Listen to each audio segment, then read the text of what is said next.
Hi everyone and welcome to our webinar. We have lots of people joining us. We can see people from Finland, Argentina. You are all very, very welcome. So today's webinar is all about making the leap. We know that many of you have requested information about this because, of course, ThingLink is used and much loved by educators right the way through from early years and all stages of learning, lifelong learning. So we've been asked to put on this webinar and learn from two people who are instructional designers at The Ohio State University. And if you've got any questions for them, please do put them in the chat. As always, we do have another member of the ThingLink team, Ivan, is going to be in the chat as well. Hi, Claudia, joining us. And if you've got any ThingLink questions at all, whether it's account queries or comments, or you just want to share an idea, we would love to hear from you. So please do say hello, where you're from, and we love the engagement we get on these webinars. We always have such a positive audience, and that really shines through. As usual, we'll send you an email after the webinar, and we've got some great resources that we've put together. So not only will you get the slides, but you'll also get some ThingLinks that we've made, which cover top tips to become an instructional designer and also 10 stages of that journey. So these are resources that you can keep and share, and we hope that they answer your questions as well. But please do join in the chat, and we'll love to hear from you. So it is my great honor to invite our guests to join me now on the screen. So a huge big welcome to Dr. Sarah Dove. Hi, Sarah. Hello. Thank you for joining us. And also Jessica from Ohio State University as well. Jessica, a big, huge, warm welcome to you both. Thank you so much for offering. So this was actually a question that we put on our ThingLink certified trainer community. We said we'd love to run this webinar, and would anybody like to come and join me? And you both volunteered to come in and talk about your journey going from educator into instructional design. Some other shout outs, we've got people from Taiwan, Southampton and Tunisia joining us. So hello and welcome if you're just finding us now. And if you're watching on the catch up as well, you'll get all the resources on the email that you'll get with the replay link. So Sarah, Dr. Sarah Dove, so you have had a most wonderful career journey, starting out in dance, theory and practice, and then you went on to do summer activities and lots of kind of experience-based learning, right the way through to becoming a graduate and then a PhD. Tell us a little bit about your journey there. That's amazing. Yeah, it is a little bit of a non-traditional route, to be sure. I, beginning kind of with the goal of being a dance teacher and of working in especially like creative arts education, and then taking that journey into the kind of landscape of higher education with graduate study, where I was appointed as a teaching assistant both in my master's program and in the PhD program that I completed at Ohio State. I just really do have like a love for education, and have done that in many different contexts, from, like summer camp learning experiences, as you mentioned, to, the higher education classrooms where the general education curriculum and especially humanities-based learning were things that I was very heavily involved in. And now into instructional design, which is a new journey altogether. And we're going to take a deeper dive into that in a short moment. And Jessica, thank you so much for joining us and giving up your time. And you've had a fantastic career path as well. Not only have you worked in careers, but then graduated with a wonderful Italian language. We have so many ThingLink fans and followers in the Italian community, so I'm sure they'd be delighted if you give them a shout out in Italian. But then you went on to become a director of education and finance. You've worked in all sectors, it feels like, in the university. Yes, much like Sarah, and ciao a tutti, for that, if you want me, the little hello in Italian. But yeah, much like Sarah, my path was also very non-traditional, as you described. A couple of things in there actually that are interesting. Even before education, I was also in the corporate sector. So I've been in corporate sectors and nonprofit sectors, in academics, and funny enough, from the beginning, I always sort of said, like, I never wanted to be a teacher, even though all of those, those sort of tests that we took back in the day to try to figure out what careers were best for us, always said that I should be in education and teaching. I'm like, no, I'm never going to do that. But then I found myself even working as a data analyst, doing trainings for mentors and Wow. Leading those sorts of sessions, and working as a career assistant and creating workshops for students on how to write resumes. And then I fell into, my love was always for languages. And so the data analysis component wasn't for me. So I decided to take a leap into learning the language so that I could communicate with family that I have in Italy. And along the way, had the opportunity to teach Italian at the higher ed level for several years. And that just sort of kept me going and teaching and working with students and creating, really exciting, engaging experiences for students. So, yeah. And what's really lovely is that there isn't one straight path, is there? You don't go from A to B, you go from A to Z and all the way around in lots of different places. And when we look back, it looks like it was fairly organized, but it's not usually, is it? It's kind of, doors open, opportunities come around and change your thinking, which enables you to create these opportunities for yourself. So we've got a question already from Marit, who has just put this, and I don't want to lose the question. So what core skills from traditional teaching can be leveraged in learning design, and what new skills are essential for success? And I know that we'll talk about these a bit further as we go through, but anything that springs to mind just to start off with? Some of the things that jumped out to me when I actually saw this question, and like you said, we'll get into some of this later, but one of them, oddly enough, is sort of project management skills, which are really essential for our role. So, having to manage lesson plans and really organizing out your time and how much time you're spending on different things. I think that's probably one of the biggest, because it comes in handy in so many different ways, as well as just general creativity, right? We're constantly having to find new ways to engage students, and having that sort of flexibility and creativity is something that has really been essential, especially for our roles in higher education and all of the new things that are happening in the education environment. So many changes happening. So we're going to answer a lot of the questions that are just starting to come through, because we've got some lovely discussion points and we can always add to those.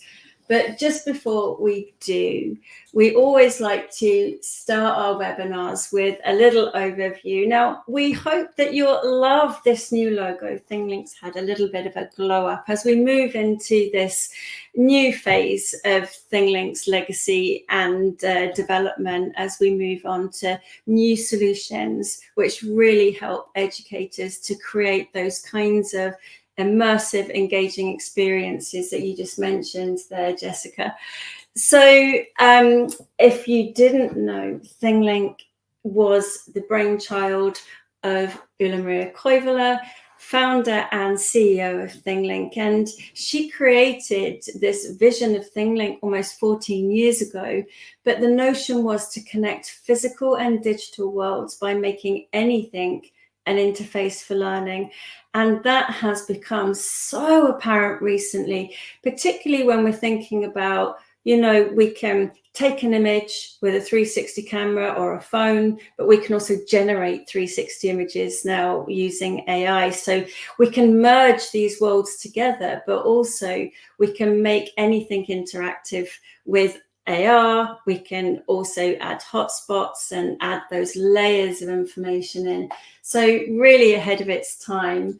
And this is probably one of my favorite kind of slides that shows how ThingLink has incrementally improved over those 14 years. And what I really love about this slide, and it's this contextual learning at the bottom, because over the years, ThingLink has evolved from images and adding interactivity to images right the way through to making it really easy for people to create their own immersive experiences. These aren't off-the-shelf products. And we know that, there are a lot of other products out there where you can take something off the shelf and use it in your lessons or your learning and development programs. But the whole point here is that you're making the learning relevant for your learners by making it in context. And I really love that. And I think that that's really, really key to making learning really stick.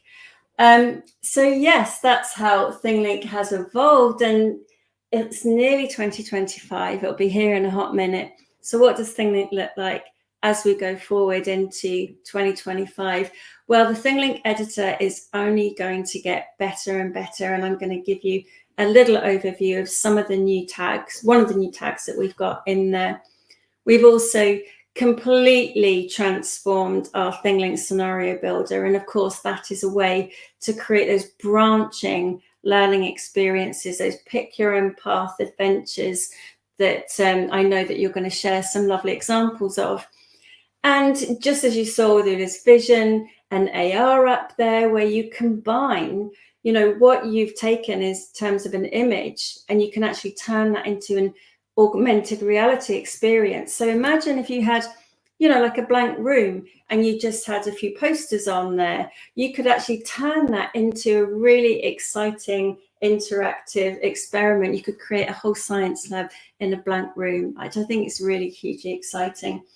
And of course, your own ability to not only use 360 images from a 360 camera. I don't know about you guys, but I don't walk around with a 360 camera in my pocket. And many people think, it lives in the desk. Yeah, mine lives in the desk. But now, of course, you can take a 360 image. Sorry, you can take a 360 panoramic image, upload that to ThingLink, and we turn it into that photosphere for you. So you have the opportunity to bring your own images. You can use some of our images, and we've got libraries and banks of images that you can use, but you can also generate with AI as well based on your text prompts. So it truly is a case of bring your own, use ours, or you can create your own. And that's all under one suite, which is the new ThingLink tool. So I think it's a really good opportunity now to dive into some of those questions. There was another one there that came through, which is, what challenges do educators face when transitioning to a design-orientated mindset, and how do they overcome those? And I'm just going to remove the main questions there that we had. Who wants to go for this one? I think that the challenges that you face are that when you are teaching, when you're an educator in the classroom or in the online space, you have more of a direct pipeline to your students. And imagining that, like a distance between you as someone who's creating learning assets for students, and those students, like not being able to pull them on how they are accessing material and if it's working for them, that gap is a little bit difficult to overcome at times. It takes that kind of coaching yourself through the removal of your ego kind of enough to allow other people to come into the conversation with you and build something really interesting that then they will deploy. That you don't necessarily have as much of an opportunity to remain in contact with on the ground, I guess, as it were. That's really helpful. Sarah, what about you, Jessica? Anything that springs to mind with challenges? Yeah, I mean, the one thing that I would add that we sort of constantly battle with when we're working with instructors even is getting them beyond this mindset of creating the content and deciding like the learning materials first, and instead thinking what we call it backwards, right? We use, at least in higher education, we rely on that backward design model, which if you haven't heard of that, or the ADDIE model, is very similar. But instead of starting with the end materials, thinking first about the goals and the objectives and that ultimate point that you want to get to so that you can build on that. And for a lot of instructors, that is a new sort of mindset and approach that they're not used to taking. And it does take some time to get used to, because we all just kind of want to jump into building the materials and doing the thing. But yeah, I think that's a really good point. And there's been previous webinars that we've done, which is PedTech, and it's that kind of pedagogy first mindset. And I guess, yeah, always starting out with the learning outcomes and making it really user-centered or participant-centered. And the other thing that I would say, probably not as a challenge, but almost as a solution, is that don't be afraid to invite your students to be creating, whether it's a games design or an escape room or a branching scenario, so that you can take this on together. And I think that that's what I've tried to do in some of my past as well. So going back a little bit, and thank you, Marit, for that question. And if you've got anything else, please do put them in the chat. So one of the reasons we put this webinar together was a lot of educators were asking for it, but I think we've seen a bigger trend of educators moving to instructional design, learning technology roles, learning technologist roles, but also in the learning and development space. And that's increased because I think because of the pandemic, we saw a lot of people having to really think quickly and enjoy making immersive experiences or interactive experiences because they knew they wanted to keep their learners engaged.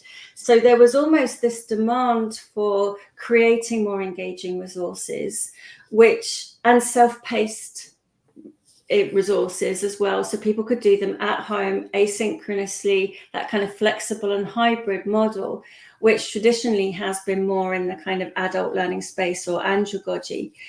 So there's definitely been a kind of thinning of the wall between what was pedagogy and andragogy to kind of become more commonly known as pedagogy, and a need to create more engaging experiences. So I guess, yeah, I think that's been one of the reasons why I think ThingLink's been so particularly successful in meeting the needs of educators wherever that they're educating.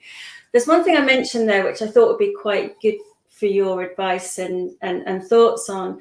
How would you define your role as an instructional designer? Because we've talked about learning technologists, instructional designers. How would you sort of go around defining that role? And that's over to you, Jessica, first. Yeah, that is a great question. And actually, before I get into that, I just want to reiterate about the pandemic, is that's actually how I fell into this role. Oh, really? And yes, because after teaching at Ohio State in Italian language, I moved to a nonprofit where I was really developing experiential learning curriculum on intercultural competency. And prior to the pandemic, our sole purpose was having these in-person events of 150 plus students that were coming together to do hands-on experiential activities.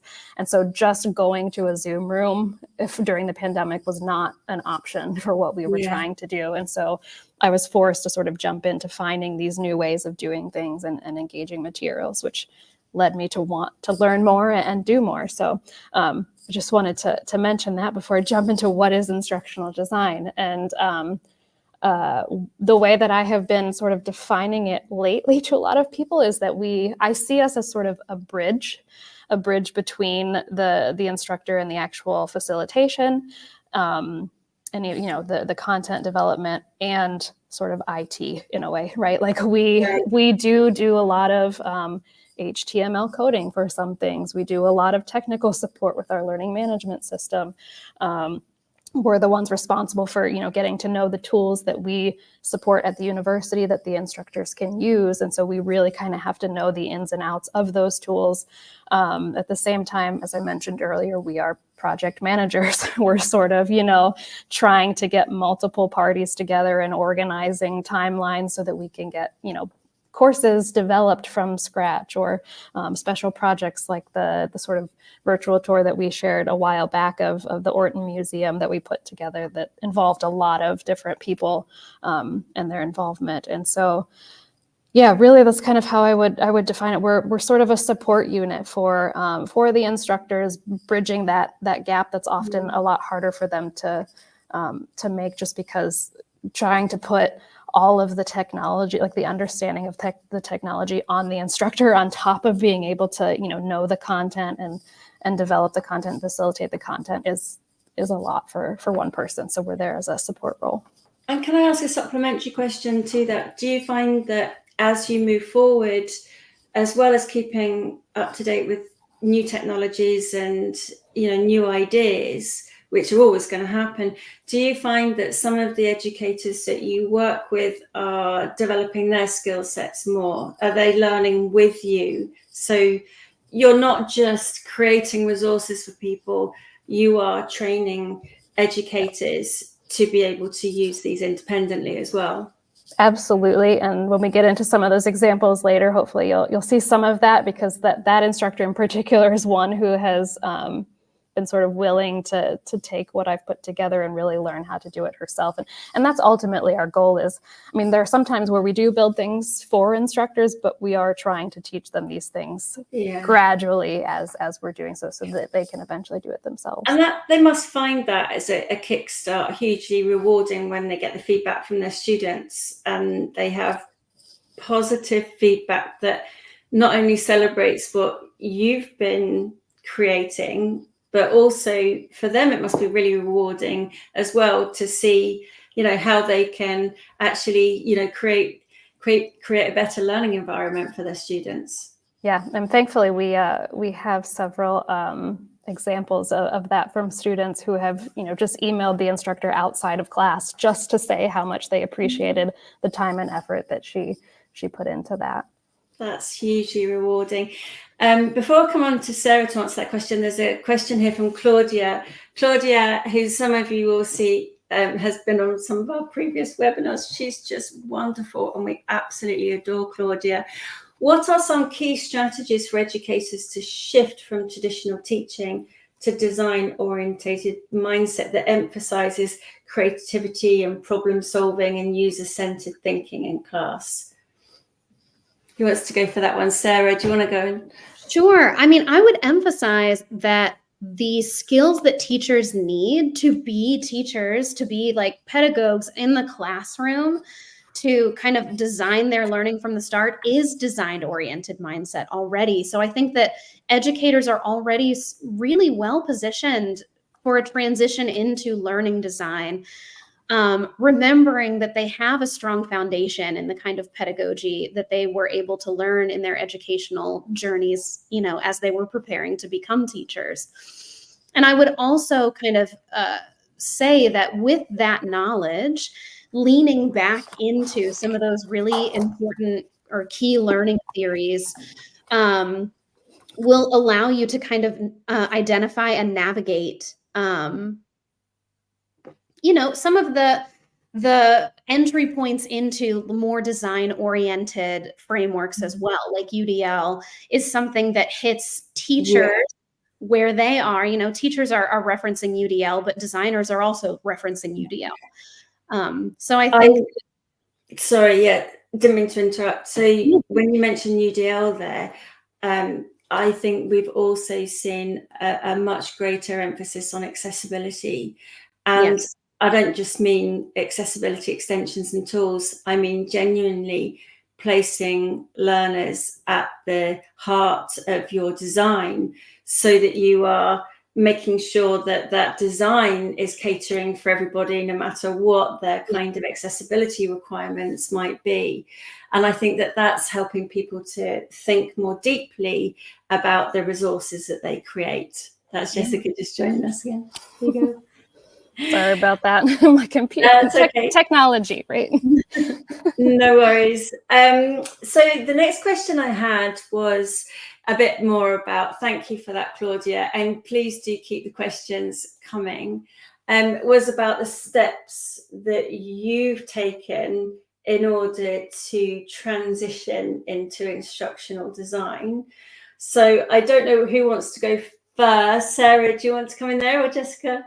Yeah, I mean, I think Jessica did, she did some work already kind of uncovering the transition into instructional design for herself. But the strange thing is, in listening to her, my journey is remarkably similar in that I was a graduate teaching assistant and teaching in a higher education context, and then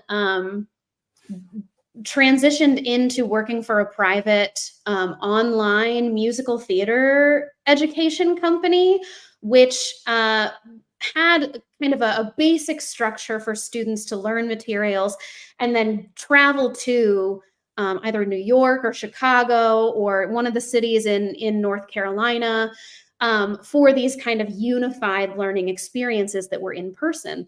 But the pandemic forced all of that online as well. And so I was brought in to kind of help with the translation of the kind of in-person learning experiences into the online landscape. And it was a short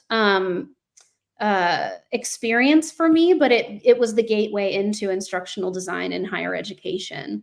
So that, it's very non-traditional. And of course, if you want to seek out like certifications and degree programs in instructional design, those are also available. But my transition into instructional design was very nonlinear. It's really interesting, the certifications. There's actually a certification in the UK which is called CMALT, which is from the Association of Learning Technology. And I'm sure that there are local qualifications that people can find out about, which can help them to get a step in the right direction. Jessica, you're going to come in there. Yeah, I was just going to say that for me, a lot of the steps were really just digging in, right? Jumping right in and getting to learn tools. Like, as I said earlier, I didn't really have much of a choice. I had to quickly, navigate the pandemic, and that involved me doing research of learning management systems and getting to understand different learning management systems, taking free trials of various e-learning tools just to get my hands and actually experimenting with the tools and what they're like.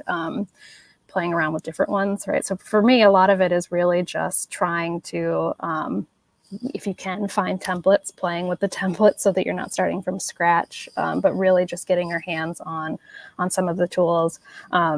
If you have LinkedIn, right, taking HTML coding classes if you can, if you're not familiar with HTML. I know when Sarah and I both came in, neither one of us really knew how to do any HTML code, and a lot of it was digging into the pages of the courses themselves to see how other people had written the code, just so we could find the patterns and gradually learn that way. So if you're able to get your hands on various tools and just start playing with them, that's my biggest tip. So that's our first tip of the webinar so far. Well, second tip, focusing on UDL and Universal Design of Learning, for those who don't know what UDL is, as a really nice way to be user-centric. We talked about accessibility there. And then we've also talked about starting to experiment. Don't feel shy to ask for a free trial or something, or those other certifications which enable you to have free access to a platform, whether it's Google Certified Educator, Google Certified Trainer, Microsoft Innovative Educator, Quizzes Ambassador, the Canvassadors. There's all those kinds of programs that are out there for people to start getting some badges and rewards there. It's a great tip, Jessica. So what made the transition from instruction, sort of teaching, to instructional design easiest? Thinking, just taking that student-centered philosophy a little bit further. For me, it was sort of getting to be a student myself again, right? Again, that idea of experimenting and exploring and just continuing to learn new things and new skills.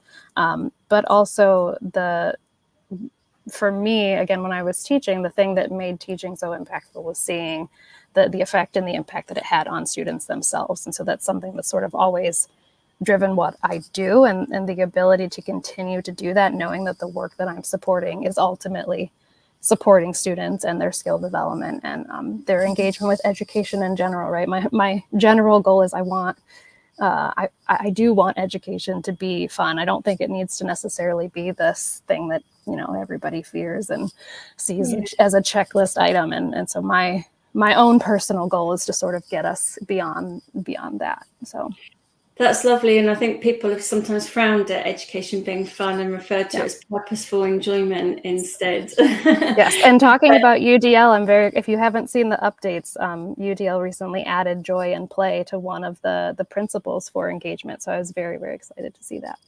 Yeah. And the other thing that sprung to mind when you were talking about that is using the principles of project-based learning as well. I'm a really big believer in using project-based learning, not only as a way of having interdisciplinary outcomes, because every learning activity is going to have a range of outcomes, whether it's increased sense of achievement and self-esteem or confidence from doing something correctly. We always have that kind of physical investment in the learning experience. So yeah, I think I'd add project-based learning as a way of being able to make that transition.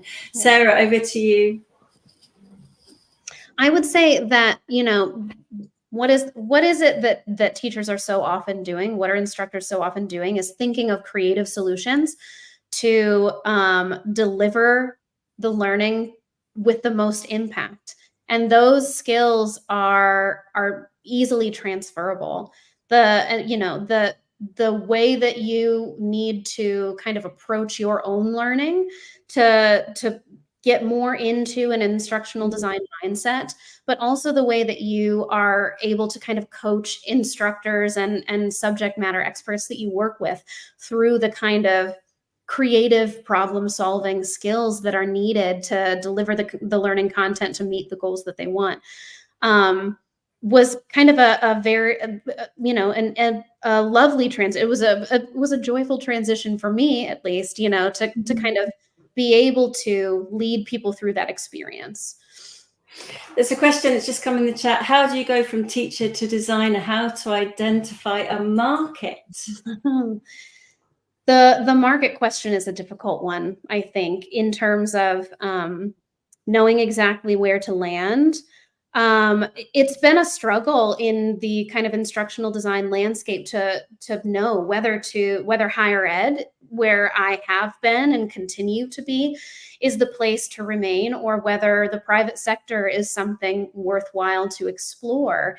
And that kind of maybe a little earlier than we were planning also brings out this kind of conversation about the ed tech industry that Louise, I know you have a lot of experience with and can speak to specifically, but identifying a market has a lot to do with your own investments and the skill sets that you're already bringing.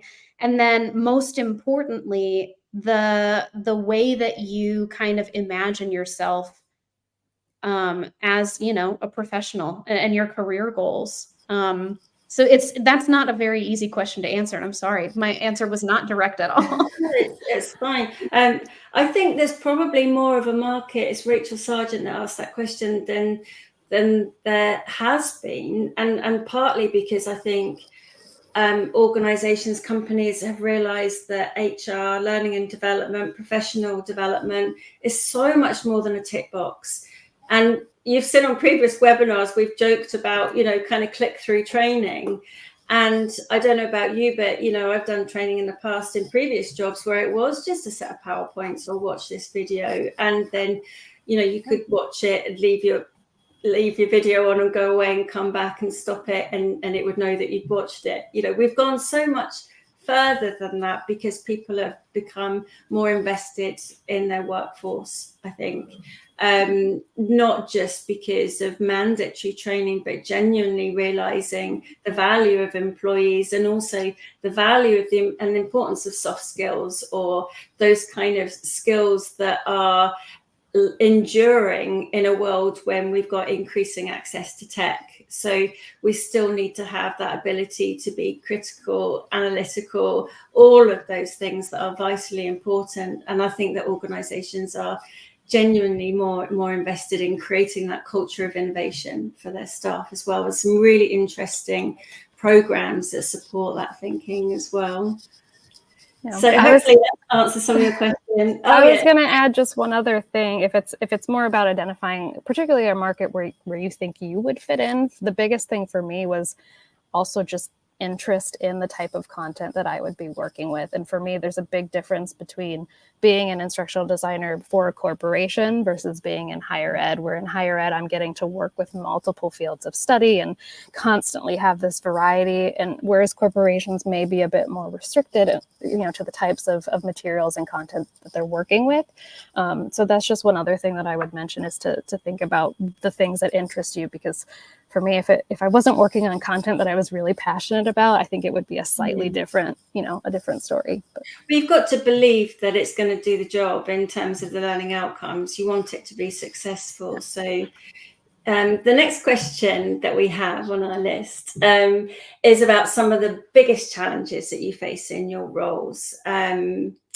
This is going to be interesting, because I can think of a lot of challenges, things that get in your way, things that just drive you bonkers, because, and I'm thinking of red tape and IT systems and security and all those kinds of things. But please do elaborate. You want to start, Sam? Sure, I can. I think that the biggest challenge is anywhere you are doing instructional design work, you're going to be working within someone else's system, right? And generally speaking, unless you're a part of a startup and you have the kind of opportunity to build it yourself from the ground, you're going to be invited into an established system that have both opportunities as well as constraints to how you can approach the work that you do. And then beyond that, you may be very excited about the potential for some design intervention that you spend a lot of time researching and delivering and preaching the efficacy of, only to learn that you can't actually use it the way that you intended to, or the way that you wanted to. And being able to let that kind of roll off and move forward in your work is vital to being able to let go and find more creative ways to navigate around that. Yeah, and the other thing I would add as a challenge is, especially moving from teaching to instructional design, we now become that support role. So navigating some of those relationships where we aren't necessarily the content experts anymore, right? We are working with the content experts to help them develop their courses, can be a sort of challenging thing to navigate at times. A lot of times instructors may not want to, give up certain, their own autonomy, right? And give it over to someone else. So it can be difficult working with those different types of instructors and navigating. Yeah. That's really interesting that you say that. And in my background of working in that kind of support role, in the kind of local authority or district, if you like, which is part of my background, is when people get kind of really wedded to a particular product and they don't really want to accept that there's another product that might do it better. And they have almost like a football fan club style love for a particular product. And you can see that because they build their ecosystems about that proprietary product, whether it's Apple or Google or Microsoft or whatever, people often take it almost like it's a personal kind of insult, or it questions their beliefs if you show them another kind of tool that can do something better or different. So I think that attitudes around, tech can quite often be a challenge when you're trying to encourage people to embrace a whole suite of tools. Which is Sarah and I are both smiling because we deal with that on a daily basis. So. Great. So we probably should start coming a little bit back, because we could talk all webinar, but you've got some wonderful examples to show us as well. But we kind of turn our heads back to ThingLink and kind of the EdTech industry as we started to move forward there in those conversations. Yeah, and actually I saw someone earlier had asked about sort of innovative methods that we're trying to use. And ThingLink has been a very helpful platform for us to do a lot of these innovative things. One of the things we've done in the past is creating these digital escape rooms, which we've talked about before, but a newer project that I have been working on is, again, particularly trying to keep up with the student engagement and student motivation piece, and how can we, again, incorporate more of this play and joy into the content. So I'm working with an instructor who is trying to create more of a choose your own adventure style course, where students have more autonomy and choice in terms of, the literature that they're reading and the videos that they're watching. And in her course in particular, it's on medieval women, but she's allowing them to explore different characters, right? So instead of being forced to explore this one character, you now have a choice of maybe 4 or 5 that she has selected for you, but based on your own interests, you get to pick which one you want to follow. And the one example I particularly wanted to show, and I'll hopefully share my screen correctly here. Yeah, go for it. And we can see your screen. But yeah, we're starting to develop out some of, like, how can we logistically do this choose your own path type of course with the limitations that we have. So we work with the Canvas learning management system. Canvas does not allow us this sort of easy flexibility, especially from sort of a logistical standpoint. And so we've been experimenting with ThingLink and how we can use ThingLink as more of a landing platform instead of the sort of standard modules that go week to week. And so we've started with her Arthurian Legends course. So she's an English literature instructor. And really thinking about how can we're talking about Arthurian legends and quests. Her course is all about quests. So it made sense to us to turn the actual structure of the course into a sort of quest format. And so we've used ThingLink as basically landing pages where we can split it up. So the numbers that you see on the screen here, we have a start here button that gives instructions of what they're supposed to do, but then each number reflects a given week in the course. And then we have these linked to different maps. So we've chunked it so that, the first one, they're sort of an outside view of Camelot. And then the next section of the course, they're moving into the forest or the woods. And so all of these maps are related specifically to the content and the themes that she's also discussing at the same time. And so this is sort of actually really a relatively simple example where we just created image scenes and linked them together to create a map. And then we've used... essentially, we have linked it to the specific like Carmen assignment page where they have instructions about their quests, and we're using an external tool that keeps all of that into a sort of digital workbook for them. But everything is happening starting within ThingLink and then going to their workbook. So they never have to touch modules. They never have to see the sort of week-to-week daunting structure. It's all sort of contained in one digital workbook. And moving from that, the other quick example that's related to that is the even more flexible choose your own adventure style. That one I just showed is a bit week to week. But the next course that she's working on, as I mentioned, is allowing them to choose those different characters. And so it's the same concept of using this sort of background map where we're talking about medieval women, we're talking about the medieval life. They're going to be asked to visit these different places. And I just threw this is not finished by any means. It was more of just a concept idea for her. But like, how can we bring these spaces to life? So, if they're going to visit the convent, we want to give them a sense of maybe what life in the convent was like, giving them an introduction to the space before they decide to explore it further. And then what I'm really excited about is eventually, if we have 4 different characters that they can choose from, my idea would be to have these different tags. So I just put one in here for now, but say there's, Hildegard is one character, maybe there's another character that we link to over here. And within that, we can then embed scenarios or other scenes to basically create the pathways for them. So here I have a scenario that's been embedded in the scene for Hildegard. where they can, if you require them to watch a video, so I haven't watched it yet, they have to go watch the video, and then they can decide whether they want to continue to explore her life or not.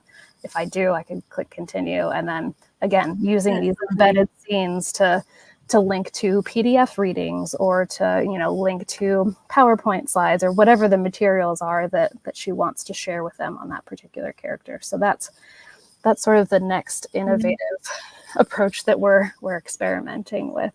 But and I'm so, you are both ThingLink certified trainers, so you've used our certification to become part of this community as well.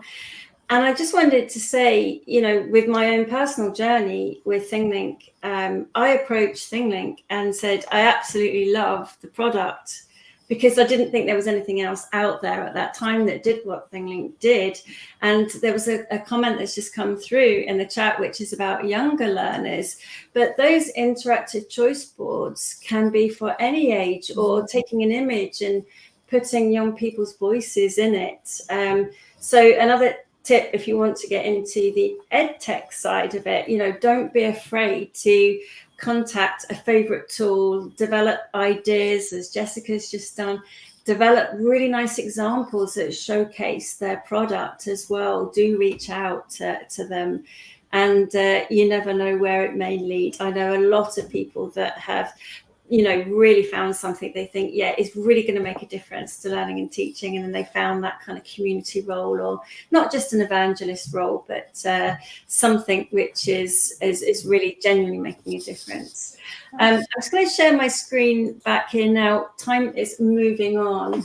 So you covered already some of those really nice ideas, how you can make sure that you're immersing your learners in the content, having those supportive knowledge acquisition by the connections, and chunking materials up is a really, really nice way of using ThingLink as well. So Rachel, for younger learners, why not have tags and sequence that they can open in a specific order, reducing cognitive overload? That is a really nice way of thinking about how you can build instructional design, is actually making complex things, complex concepts really nice into simple steps, and tell people what you're going to tell them, then you tell them, and then you tell them what you've told them, which you can do really nicely with ThingLink in those scenarios as well.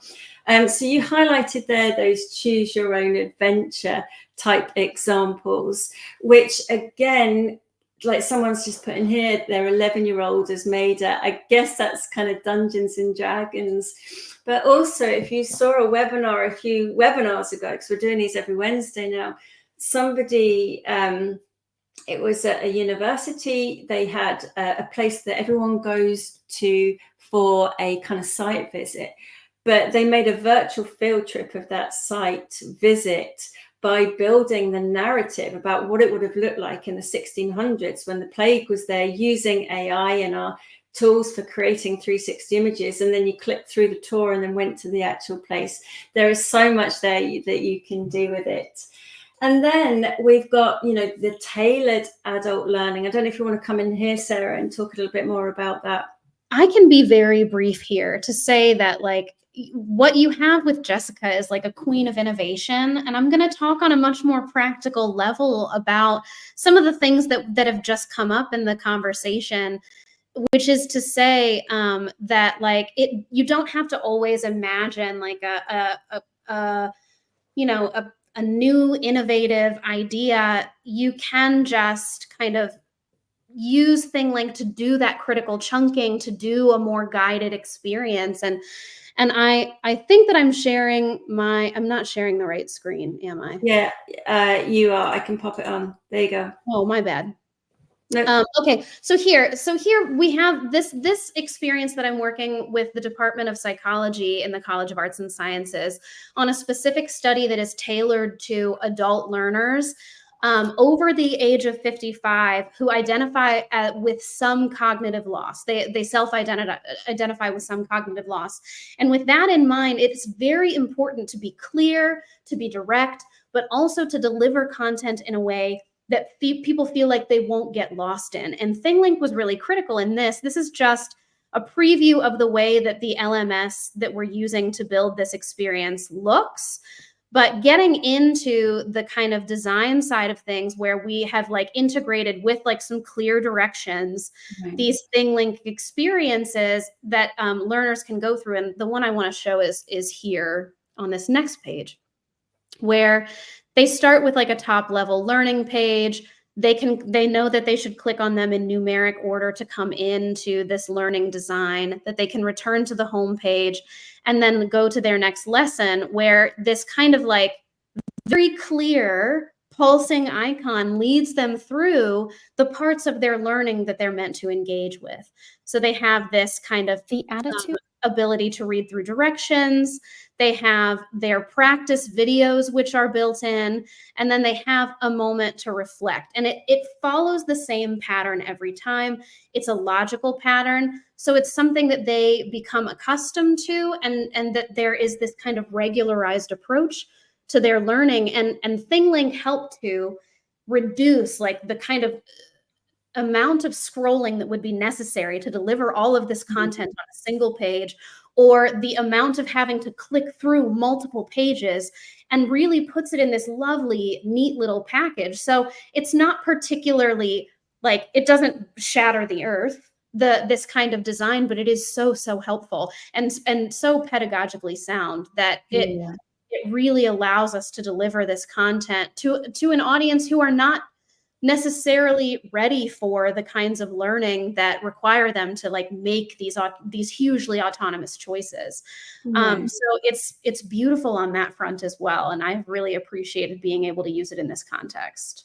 That's great. So we've talked about maybe some more complex designs, but also just some really simplified thinking in kind of chunking things up, making them accessible. All of those skills are foundational for moving into the learning and development world. And if you're applying for a job in the learning and development world or instructional design, if you come with those skills that we've just talked about, I wouldn't know why they wouldn't snap you up. So I know time is running out, but so to be helpful, you'll get this in the email that we send you. We have put together a ThingLink, which is a 10-step guide of things that you can do in order to move into the world of instructional design, learning technology, and learning and development. So we urge you to go through all of these things, drawing on your career background, creating a standout portfolio. How fantastic is this? Imagine sending them a ThingLink, which is your resume, and it's got accessibility built in, and it's got, you know, that kind of chunked up. It's such a lovely way to be able to showcase your skills. So don't be afraid to showcase your skills. Network within the industry. We talked about communities. Communities are so powerful, and it's who you know, and someone knows someone that's got a job somewhere. So make sure you join those communities of practice. If it's for a proprietary product, join lots of communities or find out where people are hanging out. Gaining some practical experience, freelance or volunteer work. Deepen your understanding of adult learning theory as well. We've talked a little bit about ADDIE. You mentioned that. I mentioned andragogy as well, constructivism, how you can build knowledge, and all of those we've put in this. So you will get a link to this in the deck that we send out, and the email is going to have all of this as well. So not only that, we've put together top tips that we've mentioned. We put these, Sarah, Jessica and myself collaborated on these because we knew these points were going to come out of these discussions. So you're going to get access to this as well. If you click on the image, I've actually put it in the email as a separate link as well. Here's some really nice tips, highlighting your transferable skills, using scenario-based learning, you know, all of those skills-based experiences rather than just presentation of knowledge. So we really hope that you enjoy these resources that we've put together. Now, I've got 5 minutes left. Can I do it? 5 minutes to talk about what's coming up in ThingLink. So you will see already, if you haven't seen it, then there is a brand new tag type, which is a question tag that we've added. So not 5 tag types, 6 tag types. Can't count. And this little tag is only going to grow and get better. At the moment, there's no data attached to it, but there will be as it evolves. But this is a really nice way of being able to check comprehension, and you can leave little answer messages in there. So it's like a conditional transition type tag within a transit tag, but yeah, you'll be able to use that tag. So that is something there for you to start using now. This is new. Not many of you will have seen this, but we are introducing landing pages. So you'll probably be used to kind of playlists on YouTube or playlists that you create, whether it's with Spotify or something like that. But this is actually your own organizational landing page, and I'm just going to show you what that looks like. So you'll be able to create these playlists where you can put your thing links in. So here we have a series of thing links that are in one playlist. You'll be able to put scenarios in these playlists as well. And here you can have a combination of scenarios and thing links. And then this will give you your own URL. So it'll be thinglink.com/o/ and then whatever you choose. And this is for our organizational accounts. So you now have somewhere to share all of your thing links in a separate page. You can still embed anywhere, your LMS system, or share it by link, but it's going to be there for you. So do watch out. That's coming. It might be next week. It might be the week after. It won't be long before your landing pages will be available. And if you haven't seen already, we've got a new AI-powered ThingLink scenario builder. If you are just starting to use ThingLink for the first time, you will only get to see this version of the scenario builder. If you've been using it already for a number of months or years, then you'll see the option to use both. And the new ThingLink scenario builder is for people to convert their existing training courses, whether it's a PDF or might have been a PowerPoint, download it as a PDF, upload it, and we help you to create your branching experiences. If you're not lucky enough to have a Sarah and a Jessica on your team, this is to help you to build those. And transform your existing PDFs into immersive learning experiences in a matter of minutes with ThingLink's new Create with AI feature. This quick and easy tool is available to try now for free. Get started with 5 simple steps. Step 1. Click Create with AI and select an AI model. Step 2. Upload a training document, provide a brief description of the training, and choose your preferred language. Step 3. Pick your training structure, linear for a chronological training experience, or branched for learners to explore different outcomes and scenarios. Step 4. Review the learning objectives and content areas generated from your document and modify them as needed to ensure a successful conversion. Step 5. Click Create, take a break, and let ThingLink AI do the rest.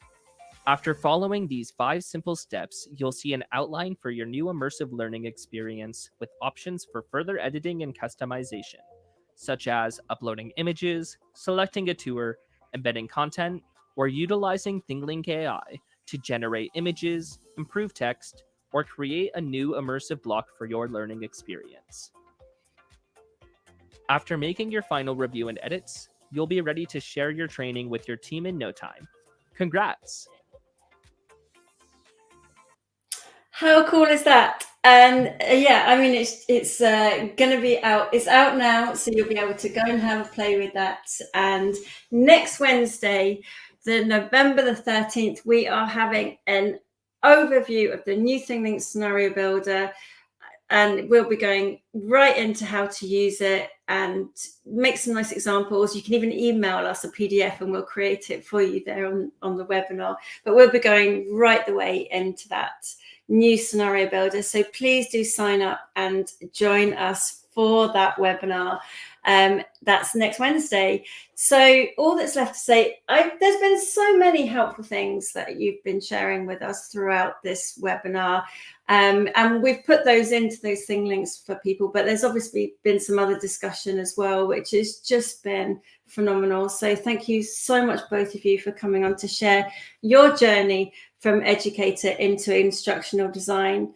Thank you everyone that's joined us this evening as well, or today, wherever you are in the world. We really value your contributions. Thank you for all your questions, and do keep these discussions coming. You're welcome to get in touch with us. In the email that you get, there will be the LinkedIn contacts for both Sarah and Jessica and my email, so you're more than welcome to get in touch. We would love to hear from you. Any parting words from yourselves, Sarah and Jessica? Well, I just wanted to mention that you said something about building a portfolio using ThingLink. And if you do want to reach out to me on LinkedIn, you will find my own portfolio built using ThingLink. So that I just had to do, like, shameless plug for both my portfolio, but also for ThingLink. Thanks, Sarah. And Jessica, any last thoughts from yourself? I mean, I want to thank all of you for the continued developments with ThingLink, and because it makes our job so much easier that you are all keeping up with, the things that are happening in education. But ThingLink wouldn't be the ThingLink it is today if it wasn't for all of the feedback we get from our community. And as you know, we respond really quickly. Ivan, big shout out to Ivan in the chat today, and Ivan heads up the support, and we love hearing from you, and we all appreciate the support team and the development team and all the team behind ThingLink, but especially all of you who are using ThingLink to create those immersive experiences. So do keep in touch with us, and we look forward to seeing you next Wednesday. So on behalf of the whole team, have a lovely rest of the day, rest of the evening, no matter where you are, and thank you all for joining us. Thank you. Some lovely comments coming through, which is just super. Thank you so much, everybody. Take care.